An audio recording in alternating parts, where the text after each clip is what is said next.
Good morning, everyone. We appreciate you all taking the time to join us today, and we're excited to have managing partners Blake London and Brian Sheffield with us to provide an update on Fund 2 and 3 and to share their outlook on the overall energy landscape. If investors have questions today, please use the Q&A button and post those so we can answer those towards the end of the call. And without further ado, Blake and Brian.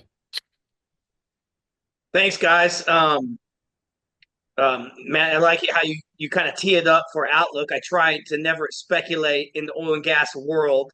That's one of the things you want to maintain and focus on your business, whatever the strip is today, and you make decisions off today.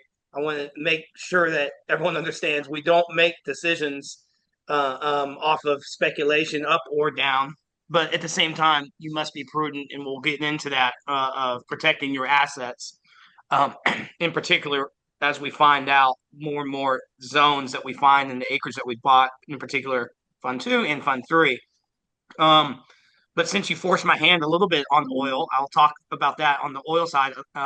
My thoughts on that, and I've been in this business since 2008, and I've seen these cycles come up and down, and I always remind myself, it always gets worse before it gets better. And that's kind of a memory in my mind. And so, like, I'm just going to use this as an example. This past quarter, we were seeing 53, 54 oil, and President Trump continues to try to, with his rhetoric, push oil prices down. Now, long term wise, when Trump does things like that or tries to push OPEC to increase production, all I think about is that's more bullish in the long term for oil. But short term wise, you must survive and you must get through those moments in time. Now, luckily, we're very hedged across our portfolio to sustain.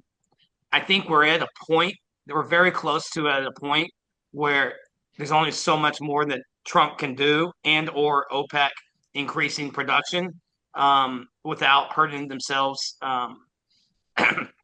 pushing oil, and then it's just going to rip up higher. We're seeing a lower rig count in the United States. I'm seeing lower frac fleet count in the United States. Projects aren't being done in the majors like long term. Yes, ExxonMobil's looking for the next Guyana, but there's nothing really coming online. So everything is really setting itself up to be bullish. So you're making me kind of, I'm going to say it, I'm a little bullish on oil because of what is happening. But I think we really do have to get through this year. And that goes into some of the tough decisions that it really came down to Blake and I having long discussions about, do we pay down more debt or do we pay the dividend like we've told our investors? And that's actually a very tough decision at that moment. And when oil's hitting around 53, 54, and yes, our debt ratios are fine, but you kind of worry about another $10 leg down. You got to think about those kind of things. And then there could be this moment where you really wish maybe it's okay to pay down debt and then pay a higher dividend later, and let's get back to paying dividends later, and then make sure we're in control of our own destiny. I want to be in control of our own destiny without anyone else forcing our hand on anything or fire selling an asset. And I know we're going to go across these assets a little bit. Blake will. There's so much upside that we have found on a few of these assets and what's going on around them that we were very fortunate that we've paid for these PUDs. We did not. We paid for the PDP and we inherited all these PUDs for free, and so we're sitting on all this upside land. And on the gas side, gas is a little harder. It's harder to read because of the LNG across the world. I mean, you saw what happened about 3 weeks, 2 weeks ago. It was not 1 week ago, 1 to 2 weeks ago. Gas just ripped because of wet weather, and we were very proactive, adding some more hedges on some of the assets at a much higher price. I'm still bullish on gas. I mean, a little bit, but more and more LNG facilities come online, so you kind of have to think about that. How many more LNG facilities will there be? The demand for this LNG gas, and you think about Asia, and you think about Africa. And then the Europeans also, if they're cutting off from the Ukraine and the Russian gas, so the Europeans need LNG gas. There's going to be more, but when is it too much on the LNG facility side? So those are kind of the questions thinking out loud as from 3 to 5 to even 10 years out. Um, no one no one knows the answer right now. And I know we're going to touch up on AI data centers and all that. So that's my view on the commodity prices, and I will pass it to Blake. Um, Maybe going into the fund, and we'll kind of bounce around on that. Thanks, Brian. And I think Brian summarized it well in terms of what went into the thinking around kind of the macro landscape. And I think it's important to remember, I think you heard the word from Brian that, we're starting to get some green shoots from a bullishness standpoint about the outlook for oil. But we also have to remember is, the back half of last year and into the beginning part of this year, the narrative was all about kind of supply glut, oversupply, OPEC barrels coming online, and it felt like there was more downside risk to the market than upside. Now, obviously, there's been a lot of geopolitical things that have been introduced to the market that have balanced out a little bit of kind of that narrative. But anytime geopolitical premiums are driving, some recovery in oil, you can't really plan your business around that, which is why we may continue to remain prudent. And I think, Lindsay, if you want to go to page 4, obviously we made the decision really, for the last several quarters to be more proactive on debt pay down. But in the latest quarter, we were accelerated even more so than that because while we had really strong hedges in place, to give you some context how we think about it, our leverage ratios are fine. We're in a good shape. But the way that these banks look at the world is they always look at the world with a downside lens. So when oil is 55, they're looking at stuff much lower running their models. And, like right now, their bank price decks are $51 and they're running sensitivities at 41. And so you always want to be ahead of that, being able to control your destiny. And so what you shouldn't hear from us is concern about the long-term nature of our assets or the ability to preserve through it. What you're hearing from us is that we just made the decision to allocate more capital away from dividends towards debt pay down. That could continue in the future. Now, obviously, we've had a nice run up here, so that will go into the thinking when it comes to the upcoming dividends. But at the end of the day, and we'll go into Fund 2 versus Fund 3 and how to think about it. But I think high levelly, the idea here is that we feel really strong about the long-term fundamental outlook for our funds. And it's just about navigating the near term. And there's decisions that are made to manage that. So I'll kick off with Fund 3 here. Obviously, Fund 3, we finished fundraising in October of last year. We raised $935 million. We acquired our fourth asset in December. That was our Griffin asset, which is a natural gas asset located just outside of Dallas. That integration has gone very well. It's gone very smooth. It's outperformed early on, albeit only a couple months, but obviously very, very pleased with the performance there. All in all, with the 4 assets that we have in the fund to date, we have about 70% of the capital earmarked for deployment or already deployed. The main kind of upcoming capital will be in our South Texas asset, in our Westlake asset, which are both oil assets. So as we sit here today, we have 4 assets in the fund, 2 natural gas assets up in Northeast as well as North Texas, and then 2 oil assets in South Texas and in North Dakota. I'd say that the performance thus far in Fund 3 has outperformed. Obviously, that fund was deployed so far in a much lower price environment. We just made our first dividend payment in Fund 3. That was entirely from Drake. Drake has performed in line to better than anticipated. We've produced about $26 million of cash flow in Drake on about $70 million of total equity. We made the decision to pay a dividend as well as continue to pay off debt. So that asset is performing very well. Obviously, with the spike in natural gas, we are evaluating whether some development in Drake could potentially be, an option. Nothing to rush into today. Would want to see sustained gas prices. Right now, it's just a, cash flow return of capital story. We'll get into a little bit. I think there's some questions around data centers, but we did get approached about doing a modular data center for one of the major tech companies there. We're currently evaluating it. We don't believe we should be the first mover, but it's certainly some nice optionality and just goes into what we think around the demand story for natural gas. Westlake Resources, we have a rig running today. We've successfully drilled 2 pads thus far. Operationally, it's been very, very efficient. The rig from the first pad drilled faster than what was anticipated in our AFE. So we're drilling in sub 12 days. We're about 15% below AFE, which obviously is very exciting. Also, there's been a lot of activity all around us. Leasing prices have gone up. Well results have been very strong for 3-milers. There's now a lot of 4-milers that are being permitted and actively drilled. We're currently setting ourselves up to be able to take advantage of the 4-mile laterals. But obviously, I think we got a lot of optionality as it relates to development in Westlake. To give you some sense of how we're managing, our development is obviously we have the rig running. We anticipate keeping the rig running. When oil was in the mid 50s, we were asking the question about, do you drill but not complete? And ultimately we continued to drill and we did pre-hedge a little bit of the upcoming production at north of $60 to ensure that we could continue to complete wells. But obviously where we're at today, we anticipate, continuing our program and everything is shaping up to look very, very strong there. South Texas, which will be our largest investment, we have 2 rigs running. The performance there has been as good as we could have hoped. We have 6 wells that are producing that have performed in line to better than expectations. We picked up our second rig in December. We are, obviously have expanded our position. We have north of 100,000 acres, and have our rigs running and are currently focused on kind of our development program, driving efficiencies. So dividends will continue to sustain and grow here, because the dividend was only from Drake. Obviously, we expect Griffin to contribute, and then South Texas will start contributing this year, with Westlake likely later in the year.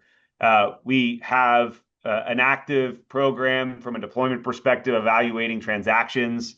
I'd say the deal market slowed, as you would expect, with all the volatility in the commodity in the back half of the year and into the beginning part of this year. But we are actively looking at several deals. And as we hope to see either a stabilization or a grind higher in commodities, we hope to see a more active market. And then we expect Verde to have a transaction here in the coming months, which will only represent about 5% of the fund, but we're very pleased with what the outlook there looks like. So all in all, about 75% deployed, looking to deploy the remainder of the capital into 1 or 2 deals, hopefully this year, but we continue to remain patient. But we should feel very good, and you should feel very good about the outlook of Fund 3. We have obviously 2 uncorrelated assets in natural gas to oil, and 2 development assets that have very high returns that can be drilled at lower prices, and obviously can be very nimble through any volatility, should lower prices persist for the foreseeable future. So that fund is marked obviously, very strong out of the gates, and I think has a lot more upside coming to it. Lindsay, maybe go to page 5. Now we'll get into Fund 2. Obviously, we talked a lot about the decision around, kind of debt pay down versus, return of capital. Despite Fund 2 being deployed at an average price of $94 oil and oil averaging sub $60 the last several quarters, we've still returned over 40% of the capital. We still own all of our assets. We have made a decision to be more proactive from a debt pay down perspective, really just to prevent, any uncertainty around a lower commodity price. But Brian alluded to it earlier. One of the main reasons why we're being so proactive about accelerated debt pay down is because there's been a lot of things that have happened around and within our assets that offer a significant upside. That's what we're playing for, is making sure that you wait for a moment in time when commodity prices are higher and we can fully realize the value of our development potential. So we entered into a farm out with Blackbeard Operating, which is our neighbor, where we agreed to drill 5 drilling spacing units with 4 wells each. They agreed to carry us on 1 well within each pad, as well as we own royalties above and beyond in each of these pads. The first pad came online in December. It's exceeded our production expectations by over 2 times. We're accelerating the remaining pads within this program, and we believe, over 15 more of these with at a minimum 4 wells per section, if not significantly more. And so, I think there were some questions around what's the decision making around development, what's the economics. With what we're seeing in these returns, these can absolutely be drilled in the 50s, and obviously only exceeding kind of return expectations as we are sitting here in the 60s. So, I think that we'll continue to be very active. Obviously we have limited amounts of remaining capital. There was a capital call that went out yesterday. We only have about 3% of the capital remaining. That will likely all be used for what's going on in our Central Basin asset in the Permian. And we'll look to take advantage of that and look to accelerate as within a manageable position from a leverage standpoint and a cash flow standpoint. Obviously we do own Westlake Resources within that. So obviously the performance of Westlake and the dividend contribution that we expect later this year, early next, will obviously also help grow. And then Sequitur, obviously hasn't been paying a dividend to date, but it's been performing very well. And there's been a lot of interest and activity around that asset. And then I'd say to finalize, we own some Permian projects that have just been cash flowing, but there's obviously been a lot of activity all around us in places like the Barnett, the other zones that we own there that potentially represent some upside. So there's a lot of upside in all of our assets, and it's all about managing through the downturn, acknowledging that you have a president, particularly in the midterms, that wants oil lower, and not knowing how long it's going to last. You have to plan for the downside so we can participate when the market does turn around, that we obviously see some green shoots upside, but it may take a little time to get through it. So that's all of the prepared remarks. I don't know, Brian, anything you want to end on in terms of kind of the funds? Otherwise, we can open it up to Q&A. Go back to Fund 3. I'd like to make a couple comments. Well, the slide's gone, but the Bakken asset, Westlake, is a growth asset, and that wasn't really supposed to be right away. I just want to mention that it wasn't supposed to be a dividend paying asset until we get this drilling program underway, and we have just started the past couple months. So it's just something to think about, and I think there's a lot more upside in that to think about. This is something that we would want to rotate and sell probably eventually over the next couple of years after we've gotten a rig running, drilled, and increased the midstream, and done a lot of tie-ins for another private equity group to buy that. And basically, we entered into this as a PDP, but it's going to trade at PUD value. Okay, and then the other one is this is Fund 3. 2. I was talking about 2. Sequitur. That one we entered in a very low. I just want to remind everyone we entered in a very, very low valuation, and it was very unique. And we bought out a Canadian pension fund that was fire selling. And I remember that we went into the process, and we felt like no one was in there because it was a piece of a company. It's not like a non-op. So we own into a company where that company makes the decision to either pay down debt or pay dividends. We have an advisor role on that board. We can try to influence where we can. But our entry point versus where they are marked at the books is so significantly much lower. And that group is going to end up selling eventually because they're on like an 11-year fund. And we entered in we're on like 2 years of this fund too. So eventually we're going to get that like torque. When they sell, we're going to sell along with them, and we're going to capture all that upside from our entry costs on that one. And then on Fund 3, I know Blake talked about it a little bit, but I think are we around 35% allocated to the Pearsall, South Texas? It will be 40 when we're done. 40%. This is the most exciting. I mean, when you hear 2 rigs running, there's a reason behind that, and we have the well results continue to exceed our expectations. And as we're drilling the next pad, we're seeing oil in the pits. We're seeing flaring. We're seeing black smoke. So we are on our like 5th or 6th pad, and we're still seeing the same results. And we've leased from now we've passed 100,000 acres. We're right around, I think our goal is 140ish. Maybe we're like 130, and we could potentially have a stack pay on that, because one of the zones is 200 feet thick, and we think we can wine rack that. We're testing that right now. So that kind of means like, okay, you have 120,000 acres, but you really might have 240,000 acres. We call it net effective acreage.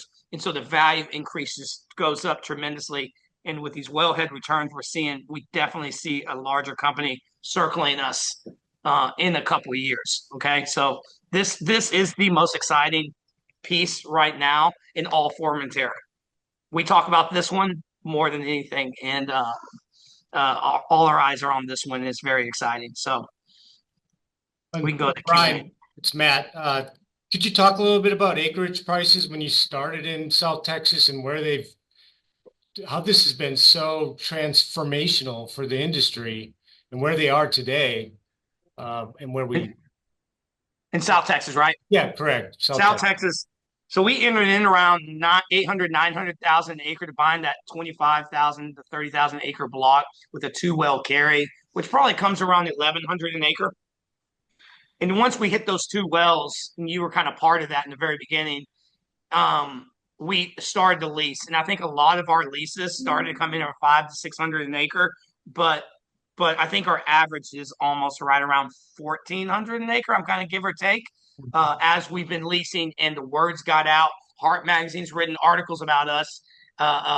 We are forced to release the production through the Texas Railroad Commission. We wish we could hide it. We wish we could be secretive as long as we can, but there's a point where you must release the production. EOG is permitted a couple more wells here and there. We have a competitor, actually a guy out of Austin, Texas American. He's leasing around us. He's doing his own thing. He was an Eagle Ford player, so he did already have offset acreage with the deep rights of Pearsall. We think that he's paid up to 2,500 to 3,000 an acre. Okay. In the Eagle Ford in general, we've seen stuff transact up to 7,000 an acre. So that gives you a sense where things can go. But let's just kind of focus on, like, if we are at 3,000 an acre, 3,500 an acre on PUDs, but we're converting a lot of this acreage to PDP, which is like a 2 MOIC on every single pad. That's where you make the most money, right? Drilling this acreage. But at the same time, you want to save enough PUDs to flip to the next guy. So I would say stuff is trading north of 2,000 an acre, close to our block.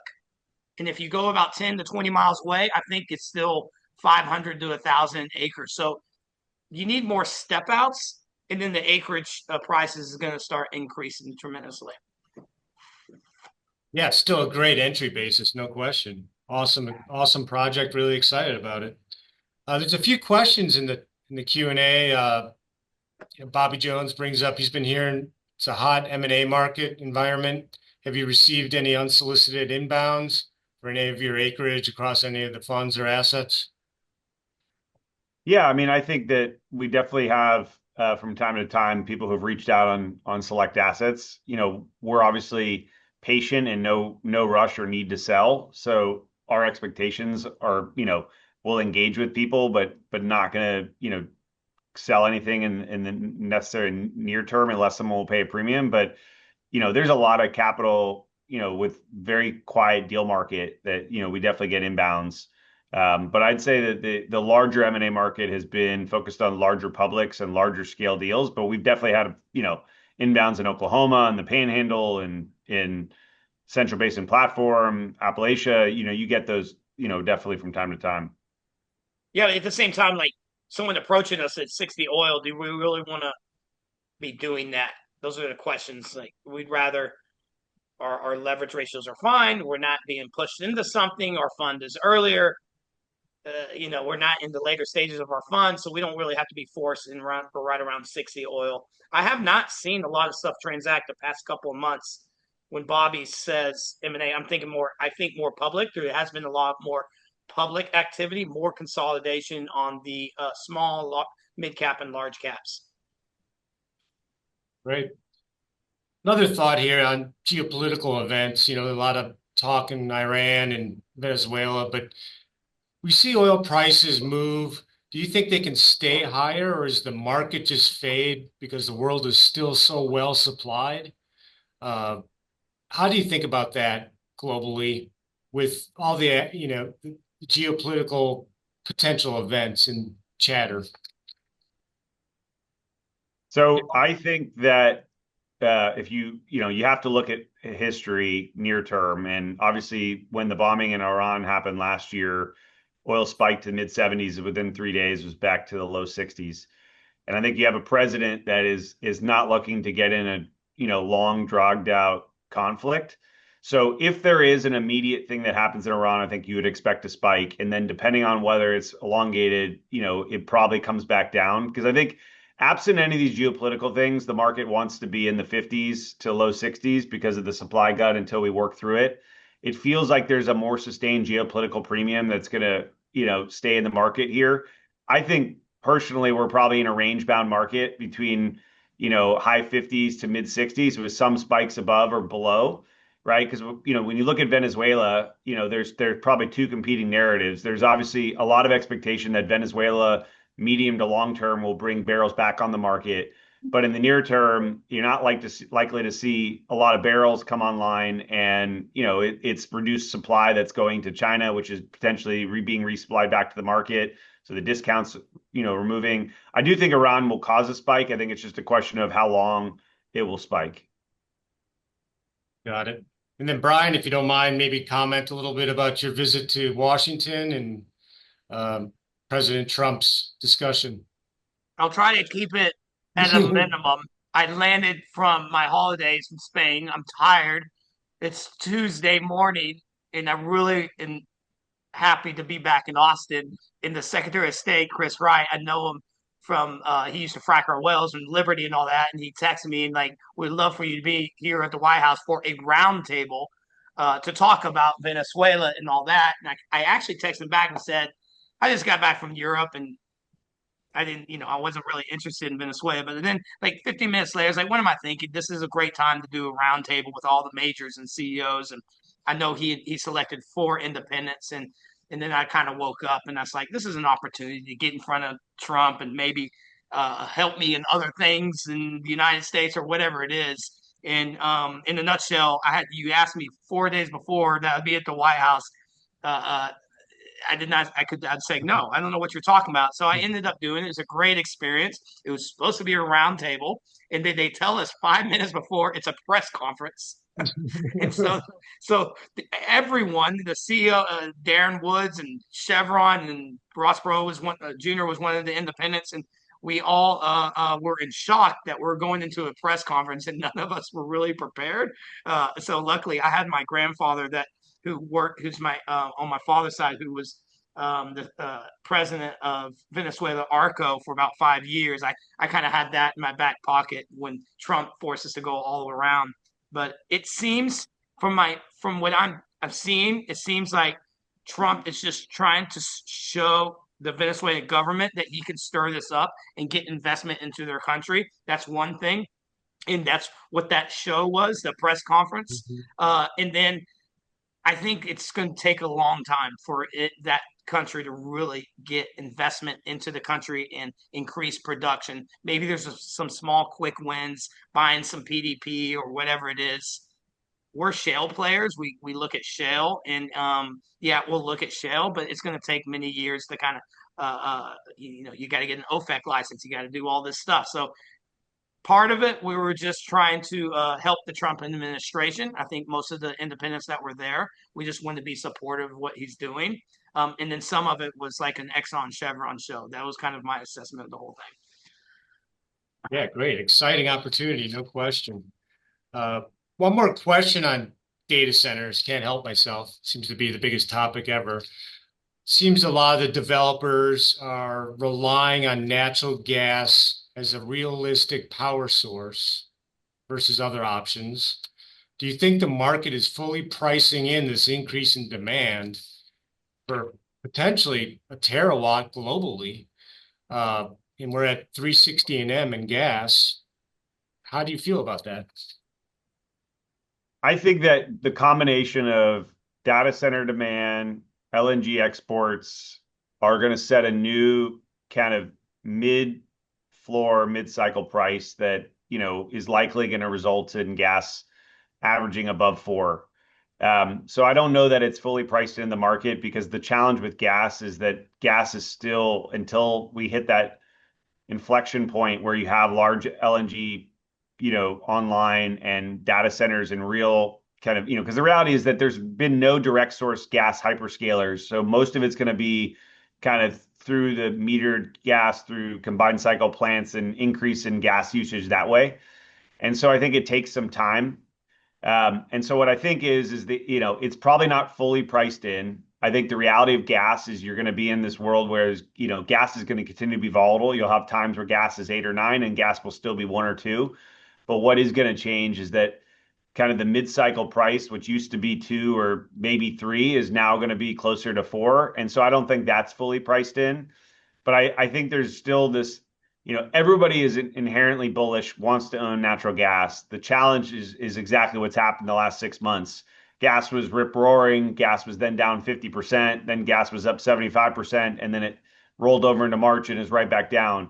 So it's very much still a domestic driven weather commodity that makes it very hard. But long term, there's no question that the secular demand story is going to be there. And I don't know that it's fully priced in. I think that when we're competing on the M&A market, though, there is an aspect that deals are trading at a premium. Like the reason that we're not able to participate in the Haynesville is people are paying north of $2 million a location because there's an expectation in demand growth, and that is a hard universe for us to be desired to play in, just be given all the volatility.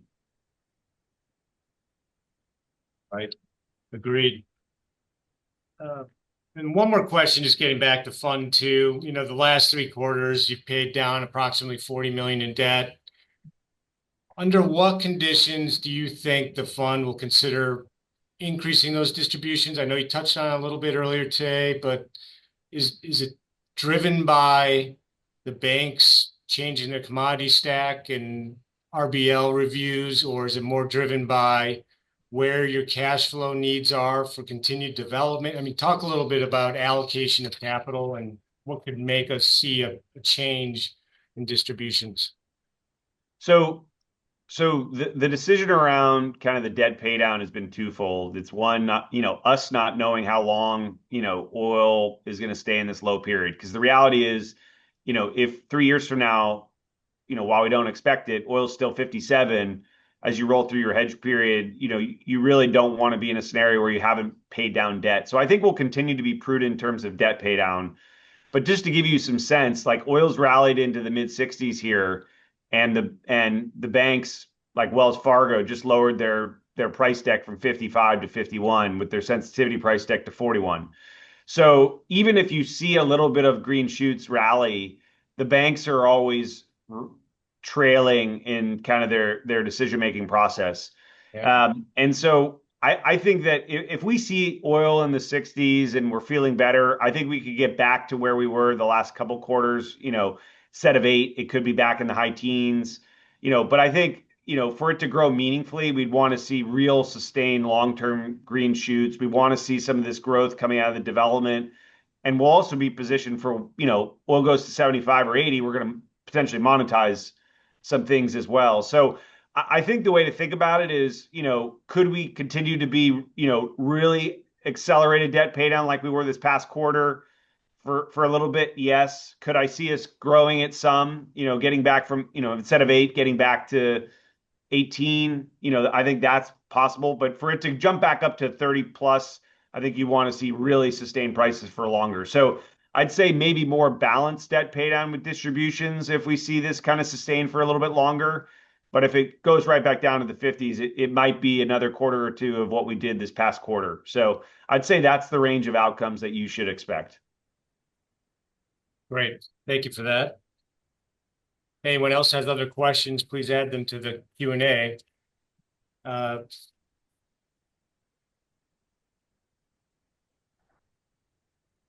See that Carney's decision to sell oil to China. The only thing I see there, I just think like he has no choice to. he's got these tariffs on him from the America, and he has nowhere to go. Right? Um, it's not good though. That stuff kind of worries me. Hopefully, things heal in that situation between Canada and America, and Carney stops selling oil to China. On the question around securitization, so we would not sell our assets into a debt securitization at these prices because anytime you do a securitization, you got to hedge for 5 or 7 years. So like what we're playing for from an upside perspective, you totally lose. I would say it's very prevalent in the M&A market that we're in. We've been on about 5 deals in the last 6 months, and 4 of them we lost by 50 to 100% because of securitizations. We're very fortunate that we got the deal that we did in December. As oil recovers, do I think that securitizations could play a role in our exits? Absolutely. Do I think that us as Formetera are probably going to do securitization? Probably not until there's a little bit more kind of normalization or simplification of it. There's a lot of brain damage that goes into it. You're locking into it. You're reducing your ability to an optionality to sell it. But there's no doubt that it's playing a role, and unfortunately, it's driving down returns. Now, from a seller's perspective, it's great. From a competition standpoint, you have to just be prepared to lose some deals, and by meaningful margin, that's widened kind of the spread of M&A prices. Great. Thank you. Well, I think that does it for today. We appreciate all your hard work over there and do really appreciate being partners with you all. And thank you for the time. If there's other questions, we'll take those and pass them along to you guys. But best of luck with everything. And if we can ever help out, please reach out. Absolutely. Thanks Thank everyone you for for the taking the time. time. Yeah. Thank you. Thanks, guys.